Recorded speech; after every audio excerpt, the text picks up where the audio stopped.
Vamos lá, gente. Vamos falar agora sobre o princípio da extrapetição. Extrapetição aqui no processo do trabalho. Na verdade, ele consiste em exceção ao princípio da inércia do dispositivo. Lembra o que estabelece esse outro princípio? Ele estabelece que o processo só pode começar por iniciativa da parte, não vai começar de ofício, não vai começar por ato do juiz, ele começa por iniciativa da parte. Trata-se de exceção ao princípio porque, em alguns casos, mesmo sem que haja pedido, o juiz pode deferir determinadas verbas, determinados direitos que estão previstos na legislação. É o caso, por exemplo, dos juros e da correção monetária, previstos no artigo 293 do Código de Processo Civil. O juiz deferirá juros e correção monetária, ainda que não tenham sido requeridos. Isso resulta da conjugação do artigo 293 do Código de Processo Civil com a súmula 211 do Tribunal Superior do Trabalho. Aqui consta que, mesmo que o reclamante não tenha postulado juros e correção monetária, o juízo pode incluir na sentença. E mesmo que não sejam incluídos na sentença, podem ser incluídos nos cálculos de liquidação, ou seja, na conta geral. Quando apenas que isso não poderá ocorrer? Quando, na sentença, o juiz expressamente vedar a aplicação de juros e correção monetária. Caso contrário, mesmo que não haja pedido, ainda que não haja pedido, eles poderão ser incluídos na condenação. E mesmo não estando na condenação, poderão ser incluídos nos cálculos de liquidação. Tudo bem, gente? Então, o princípio da extrapetição é aquele que autoriza o deferimento de pedidos de verbas que não tenham sido postuladas pelo reclamante. Por quê? Porque decorre de previsão na lei. Ok? Agora, nós vamos mudar o tema. Vamos começar a falar de atos, prazos e termos processuais. Bom, antes de mais nada, vamos logo falar dos termos processuais, porque são muito simples e assim nós não corremos o risco de esquecer esse aqui. Termos processuais, gente, nada mais consistem em que na reprodução gráfica de um ato processual. É reduzir a termo, é digitar, é transcrever, é redução, é transcrição do ato processual, ok? Então, termos processuais. Os atos praticados vigora no processo do trabalho também o princípio da oralidade. Os atos podem até ser praticados de forma verbal, mas eles terão que ser transcritos, reduzidos a termo, ok? 2, agora, vamos falar dos prazos processuais. No processo do trabalho, 2 artigos definem a contagem dos prazos processuais.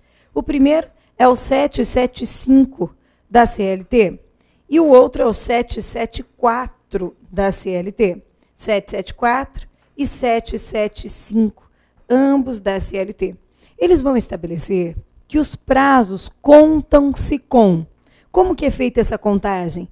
Contam-se com exclusão do dia do começo, exclusão do dia do começo, inclusão do dia do vencimento, inclusão do vencimento, e o que mais é cobrado nas provas é a inversão disso aqui.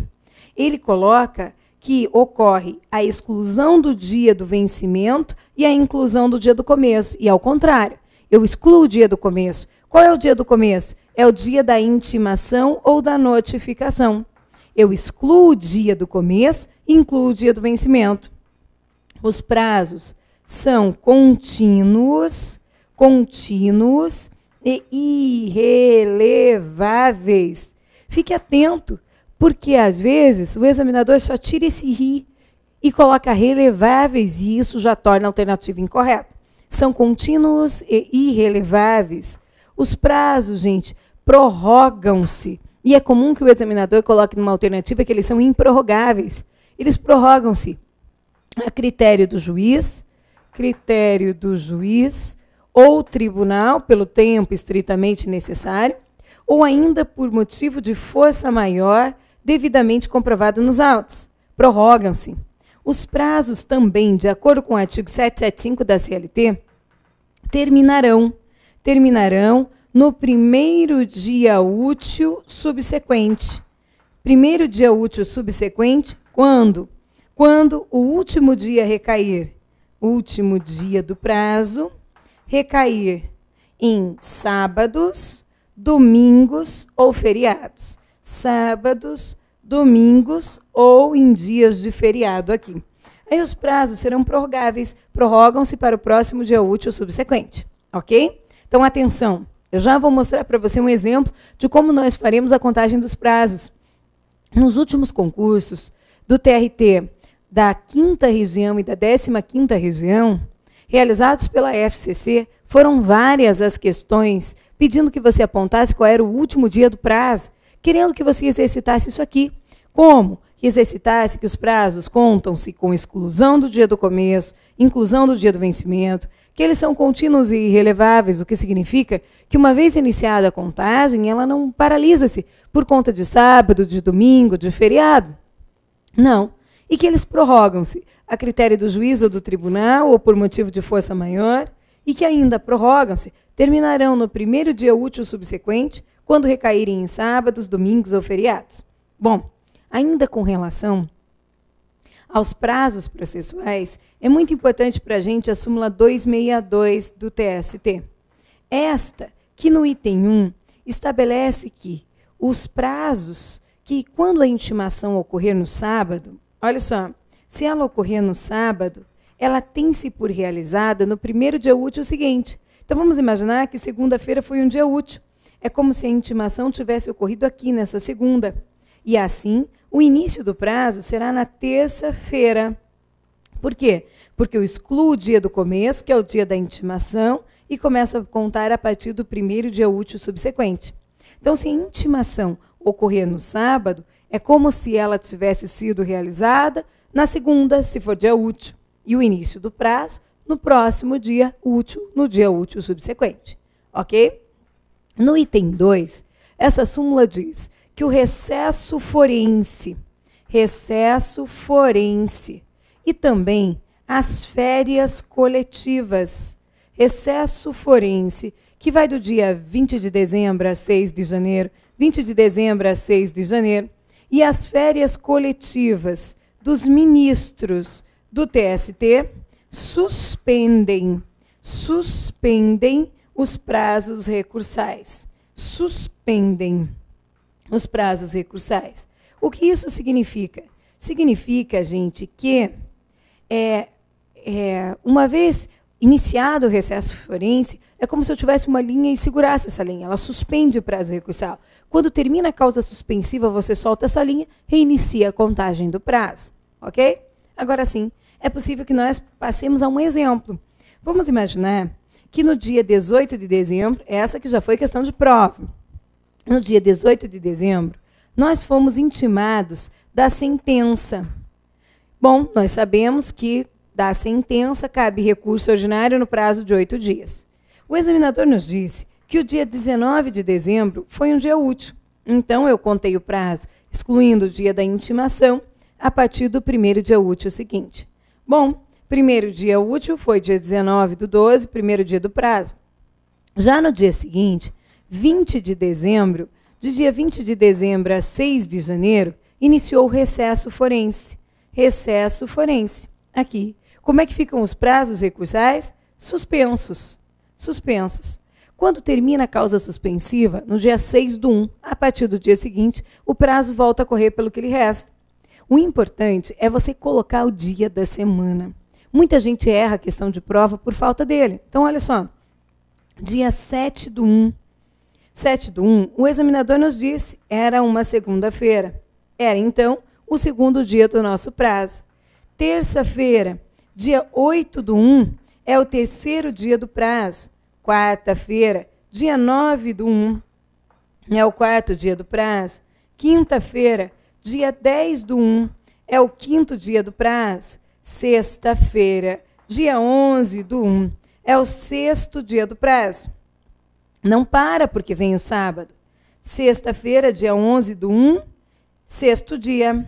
Sábado, dia 12/1, era o sétimo dia do prazo.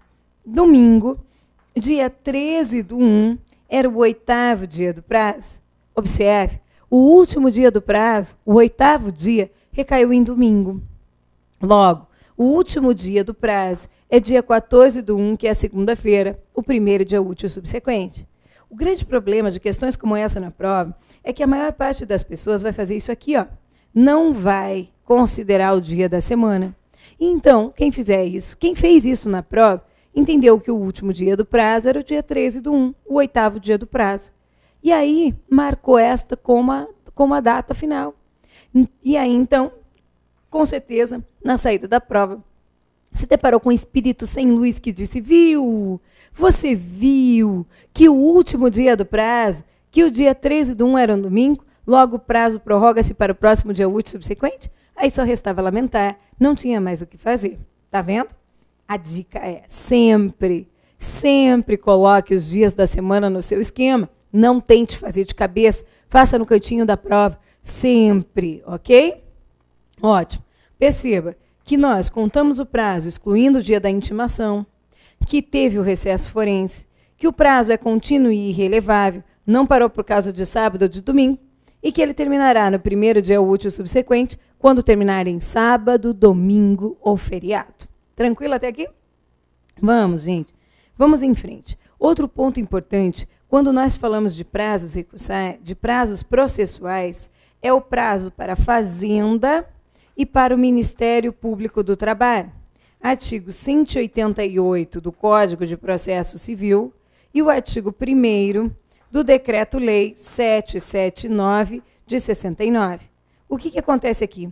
O prazo para a Fazenda e para o Ministério Público do Trabalho é como no processo civil, é em dobro para recorrer, quádruplo para contestar. Dobro para recorrer, quádruplo para contestar. No processo do trabalho também, ok?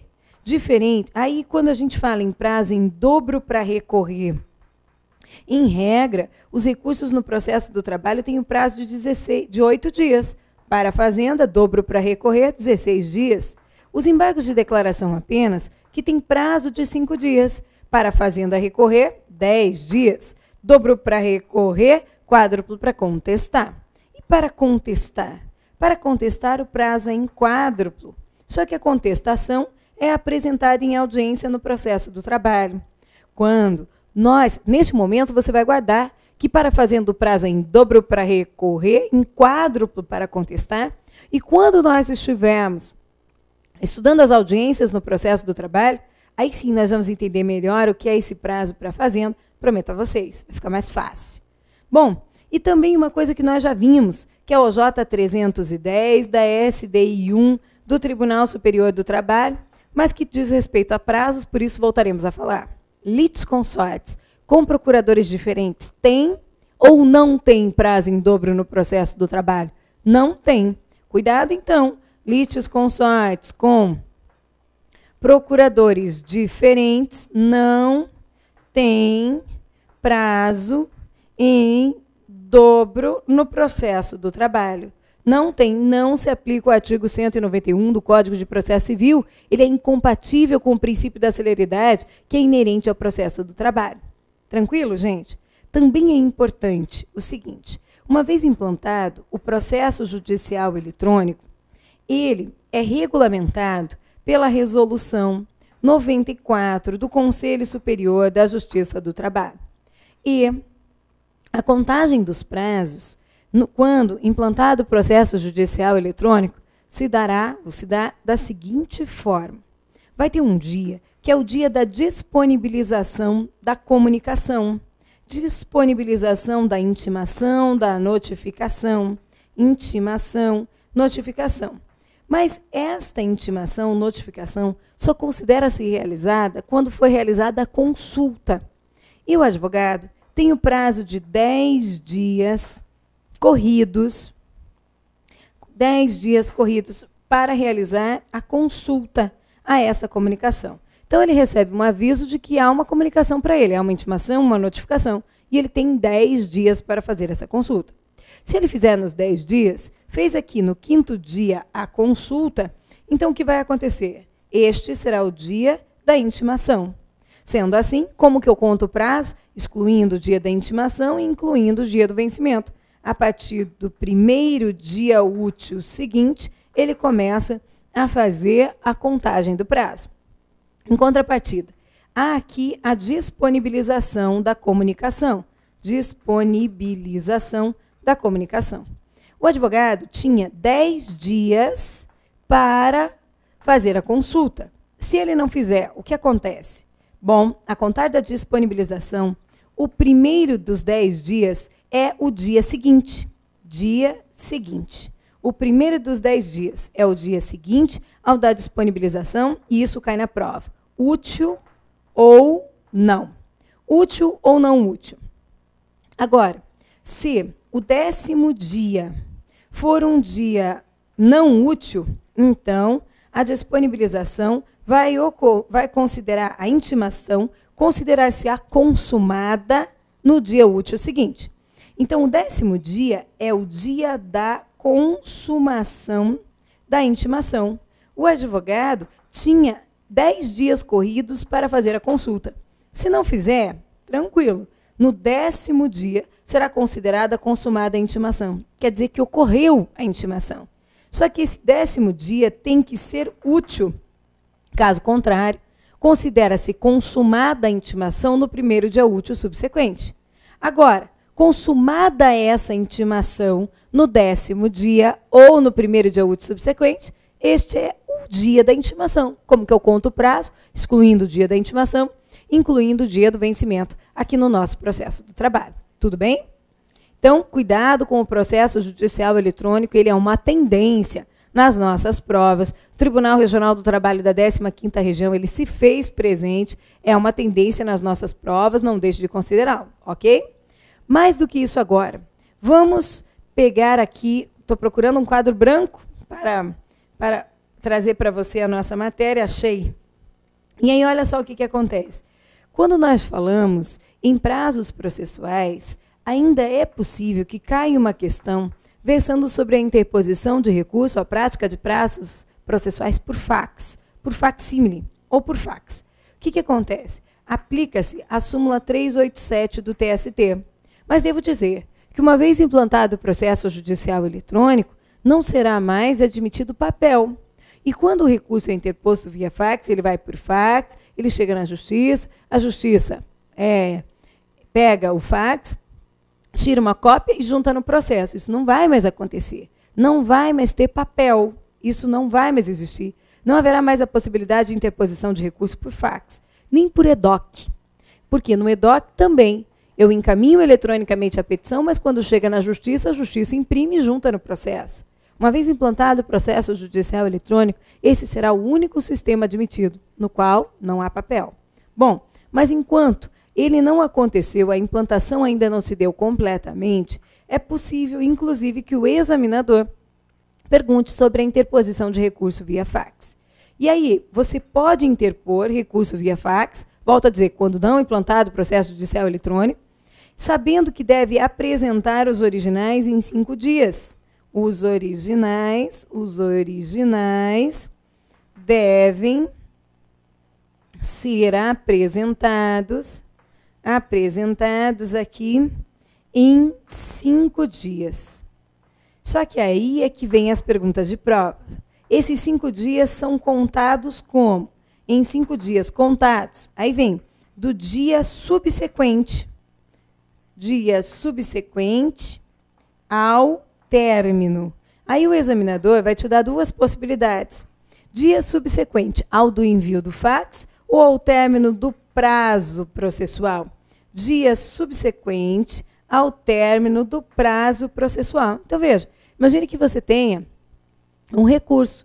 O recurso tem prazo de 8 dias. Você pode enviar o fax no 3º dia do prazo. Ainda assim, você terá que juntar os originais, e aí é juntar, não é enviar pelo correio, é juntar os originais no prazo de 5 dias, contados do dia subsequente ao término do prazo processual. É isso. Sendo que o primeiro dos 5 dias pode ser igual a sábado, pode ser igual a domingo e pode ser igual a feriado. O que é que o TST explica para a gente nessa súmula? Ele diz que a parte que interpõe o recurso por fax já sabe que tem 5 dias para apresentar os originais. Ela já sabe disso. Então, este não é um ato que depende de intimação. Por isso, não se aplicam as regras do artigo 184 do CPC, que dizem respeito à intimação, aquele segundo o qual eu começo a contar o prazo a partir do primeiro dia útil subsequente. Não. Se o último dia do prazo caiu numa sexta-feira, recaiu numa sexta-feira, se o 8º dia recaiu na sexta-feira, eu tenho 5 dias para juntar os originais. E eu não vou contar os 5 dias a partir do primeiro dia útil subsequente, não. Eu conto a partir do dia subsequente. Se for sábado, este vai ser o primeiro dos 5 dias.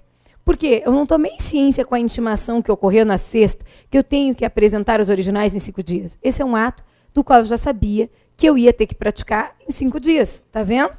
O primeiro dos 5 dias pode coincidir, portanto, com sábados, domingos e feriados. Depois, e o 5º dia? Se o 5º dia, em contrapartida, recair em sábados, domingos e feriados, nós precisamos aplicar aquele artigo 775 da CLT. Aí a regra, quando a regra na CLT, prevista para os prazos processuais que recaem em sábados, domingos e feriados. A CLT deixa claro, se isso acontecer, o prazo prorroga-se para o próximo dia útil subsequente. Então, se o 5º dia recair em sábados ou domingos ou feriados, sábados, domingo ou feriado, o prazo prorroga-se para o próximo dia útil subsequente aqui no nosso processo do trabalho. Tudo bem? Então, cuidado com essa questão que diz respeito à interposição de recursos via fax aqui no nosso processo do trabalho. Tranquilo, pessoal? Vamos agora começar a falar dos atos processuais no nosso processo do trabalho. Atos processuais. E em relação a eles, o que é que nós temos? Qual é o horário dos atos processuais? O horário, gente, e isso cai nas provas, por incrível que pareça, é das 6 às 20. Das 6 às 20 horas. Em dias úteis. E aí, cuidado. Quais são os dias úteis para fins de prática dos atos processuais? Os dias úteis são de segunda a sábado. Veja, não se confundem com os prazos. Os prazos que recaírem em sábados, domingos ou feriados têm uma lei própria. Prorrogam-se para o próximo dia útil subsequente. Mas a penhora, por exemplo, ela pode ser praticada em dias úteis, de segunda a sábado. Dias úteis são, portanto, de segunda a sábado, mas não são. Sábado não é útil para fins de contagem de prazo. Está vendo? Por falta de previsão legal ou porque a lei diz, terminou em sábado, domingo ou feriado, prorroga-se para o próximo dia útil subsequente. Então, horário dos atos processuais, das 6 às 20. Eles podem ser praticados em dias úteis, portanto, que são de segunda a sábado. Dias úteis, de segunda a sábado. Com relação aos atos processuais, alguns pontos se destacam. E o primeiro deles, que é o que mais cai, são aqueles relativos à penhora, previstos lá no artigo 770, parágrafo único da CLT. O que nós temos? As penhoras, gente, elas podem ser realizadas em sábados, sem problema nenhum. E elas também podem ser realizadas em domingos e feriados. A penhora também pode acontecer em domingos e feriados aqui no nosso processo do trabalho, desde que haja expressa autorização do juiz. Então, é possível, mediante autorização do juiz. Também caem nas nossas provas as certidões em relação aos atos processuais. Quanto a elas, o que nós temos? Temos que as certidões, temos que é possível que as partes peçam certidões em processos em curso ou arquivados. Curso, ou então, destaque agora, arquivados. Mas isso não é o que tem maior incidência na prova. E sim, se é possível pedir certidões em processos que correm em segredo de justiça. É sim, desde que haja despacho do juiz. Eu vou ter que formular um requerimento ao juiz, explicando os motivos, e ele vai deferir ou não vai deferir a certidão em um processo que corre em segredo de justiça. Então, é possível mediante despacho do juiz aqui. Além disso, com relação aos atos processuais, é preciso que você saiba que, quanto aos documentos que sejam juntados no processo, eles poderão ser desentranhados. O que quer dizer desentranhados? Eles poderão ser retirados, serão devolvidos às partes. Quando? Após o trânsito em julgado. O examinador vai perguntar para você em que momento que isso vai ocorrer, e é após o trânsito em julgado no processo. Agora, atenção, quando nós falamos em processo judicial eletrônico,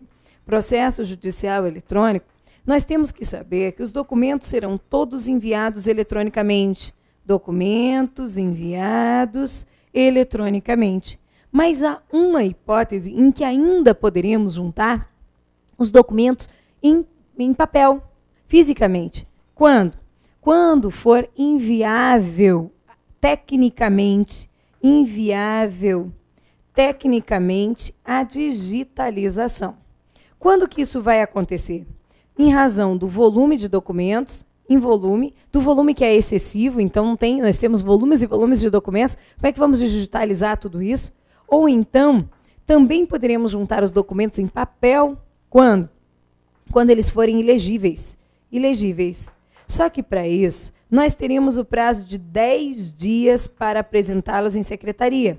10 dias para apresentar esses documentos em secretaria.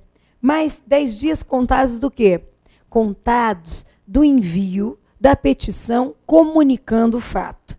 Comunicando que fato? Comunicando que, tecnicamente, é inviável a digitalização dos documentos que eu preciso juntar. Com a contestação, por exemplo. E aí, nesse caso, eu tenho 10 dias para apresentá-los em secretaria, contados da data, isso é super importante para a prova, é o que mais tem caído nos últimos concursos, da data de envio da petição comunicando o fato. Comunicando o fato aqui no nosso processo. Além disso, gente, o fato, quando nós falamos em defesa no nosso processo do trabalho, dentro dessa ideia do processo judicial eletrônico, é preciso saber que eu vou enviar a defesa. Eu tenho, de acordo com o artigo 847 da CLT, eu tenho a faculdade prevista na CLT de apresentar a defesa oral no prazo de 20 minutos aqui no processo. Então, eu posso chegar no dia da audiência e apresentar a minha defesa oral, a CLT possibilita. E ela vai ser reduzida a termo, ou seja, o secretário de audiência que nós vimos, que é aquele que vai digitar a ata, vai traduzir, vai digitar, na verdade, aquilo que eu estou aduzindo como defesa. Ótimo. Agora, eu posso, além de apresentá-la de forma oral no prazo de 20 minutos, eu posso, como é de praxe, apresentar a defesa escrita com seus documentos. Mas desde que eu envie antes da audiência. A defesa, no processo do trabalho, é apresentada em audiência. Mas eu envio tecnicamente antes da audiência e o ato formal de entrega da defesa vai ocorrer no dia da audiência, quando ela vai ficar disponível para as partes. Tanto é que, se o reclamado não comparecer na audiência, eu entendo que a defesa não vai ser recebida. A defesa não vai ser recebida pelo juiz. O juiz vai praticar um ato que cabe exclusivamente a ele, que é o de retirar peças e documentos do sistema. Vale destacar também, então, cabe exclusivamente ao juiz. Esse é um ato exclusivo, que não permite delegação, exclusivamente ao juiz no processo judicial eletrônico, a exclusão do sistema, exclusão de documentos e peças no sistema. É indelegável, somente o juiz pode praticar. Então, como eu disse a vocês, processo judicial eletrônico está na moda, e com relação a esses atos processuais, saiba, os documentos podem ser enviados eletronicamente. Isso não vai acontecer apenas quando for inviável tecnicamente a digitalização, em razão do volume excessivo de documentos ou quando eles forem ilegíveis. Neste caso, eu poderia apresentar os documentos físicos na secretaria no prazo de 10 dias, contados da data do envio da petição comunicando o fato. Cuidado, o mesmo acontece com a defesa. Posso apresentá-la de forma oral em audiência ou enviá-la eletronicamente antes da audiência. Mas o ato de apresentação é só na audiência. E ainda sobre esses documentos, Quanto aos atos processuais, cabe exclusivamente ao magistrado a exclusão de documentos e de peças do sistema. Tudo está lá naquela resolução 94 do Conselho Superior da Justiça do Trabalho, que você deve ler para a prova. Ok, pessoal? Sendo